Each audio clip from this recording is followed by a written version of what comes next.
Dan Quinn, lengthy, nearly 20-minute press conference with the media yesterday out in Ashburn. And he brought up a few different players that he's really been impressed by. Heaped a lot of praise on Bobby Wagner, not surprisingly. I think they really like the impact he's having organizationally, off the field, as well as how he's looked on the field. He's in great shape. He's aging like fine wine. He also is very, very happy with Frankie Louvu. Mm-hmm. I think Louvu is going to be a star. And this was my favorite move of the offseason. So I'm not surprised to hear that he loves him because to me, Louvu exemplifies everything that they talk about wanting. Arriving violently, being physical, being a dog, being aggressive, being an alpha. Like Frankie Louvu checks every one of those boxes. The other guy that has gotten a lot of run from Dan Quinn is a little bit more interesting. Quan Martin. Quan Martin. The DB at the play of minicamp with an interception with his hands kind of behind his backs, acrobatic play. This is what Quinn had to say about the second-year DB drafted last year out of Illinois.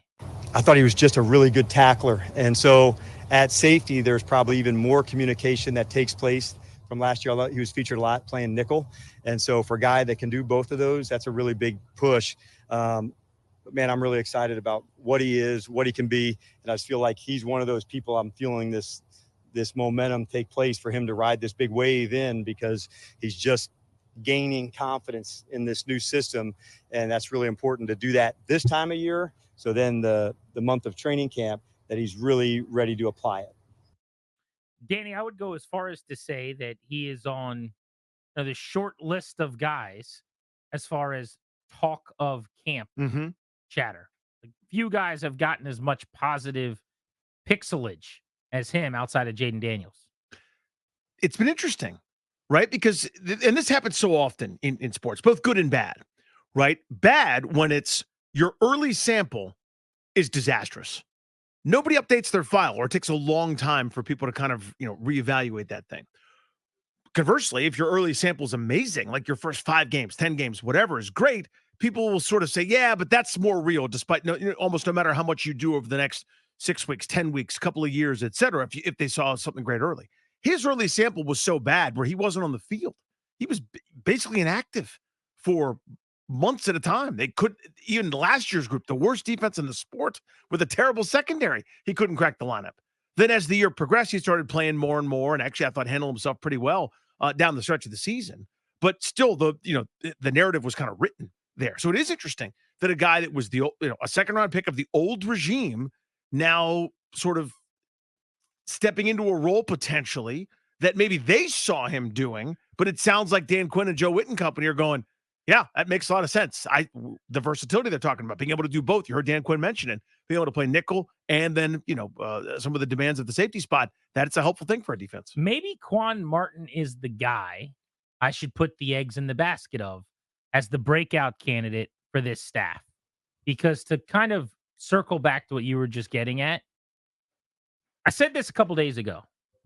This staff, more than any other position, is best suited, I think, to help defensive backs. Dan Quinn's secret power as a coach in this league, before he was a head coach, was taking okay DBs and making them good, and good DBs and making them great. Joe Witt has never been a coordinator. He's been a DB's coach. But he has been a whisperer, it seems like, at least on his watch and his secondaries, for guys to have awesome seasons, ball hawking, interception laced, playmaking seasons. So when you have this staff set up, like my point with Emmanuel Forbes and Benjamin St-Juste more so because he's longer and looks a little bit more like what I project as a Dan Quinn DB, is they should be the beneficiaries probably because they play the position where Quinn and Witt excel coaching at. Maybe Quan Martin's the guy that ends up getting the love. Well, my thoughts for breakout candidates, or whatever you want to call it, are all centered in that area.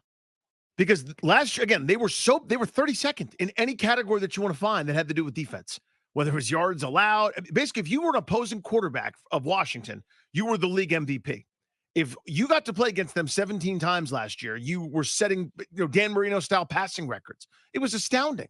So anybody that's improved to average or improved to decent, it's a market upgrade over last year. So all the guys that I started thinking who might have a breakout or who might play really well, that area was very concentrated in the secondary. You in on Quan Martin? Are you buying some stock here? Don't forget, by the way, as the year went on, he He went played from much better. basically not playing at Mhm. all to this was not like Emmanuel Forbes, right? I mean, he was actually helpful and pretty good. He made some plays on the ball, intercepted passes. He had the clinching interception. Was that the Patriots game, I think? Kind of going down to the ground, making the big pick Sounds right. as they were driving to try to win it. Quan did some good things last No, year. he did. I am not buying it, not because of Quan Martin specifically. I think it's a little crowded, right? I He's don't. starting. Right now, when they have their safety situation, it's uh Quan Martin and Jeremy Chin, basically. Ahead of Forrest. He has been. Yeah. I don't know. I think there's too many guys who put in more deposits in the bank for me to feel comfortable than to say that I buy this breakout. But again, what does a breakout look like for somebody that was not getting any snaps for 2 months at a time last year? Is he a regular player? Does he contribute? Then that could be considered a breakout compared to where we were at one point last year. I mean, that's always so hard too, is how to quantify it. Like, does breakout mean Pro Bowl? Probably not. Does breakout mean, hey, this guy can play in this league? Whereas for a half of last season, it looked like he couldn't. Then that might count. But I'm not thinking of him in the what a great season he just had. If we're looking back in January of next year at the end of the road, going, who had an unbelievable season? Who deserves an attaboy? Great credit. I'm probably not thinking Quan Martin's going to be one of those guys. All right, give me the name of a not talked about breakout candidate that you would buy stock in before Quan Martin. So I'm wondering if this is cheating because he's done too much already. But I think St. Juste is going to be the beneficiary. Is that too high? Yes, I would say Okay. so, because he's their number one corner. All right. Because I think to me, he's like, do you look like you played for the Legion of Boom back in the day? Exactly. He does. So I think he'll be a stud. He could have a big year. Fair enough. Then again, maybe Jeremy Chin's too high as well. He's never done anything special other than 2 fumble returns for a touchdown as a rookie. But I think that versatility That's a good one. I think he's going to be a stud in this system. Of the young guys, yesterday we talked about the former first round picks. We talked Dotson, Forbes, Jamin Davis. I think Quan Martin, if you're going to put him in that category as an early rounder who, hasn't really made the leap, maybe he'd be at the front of that list. But I do like his chances to thrive with this coaching staff, to be clear.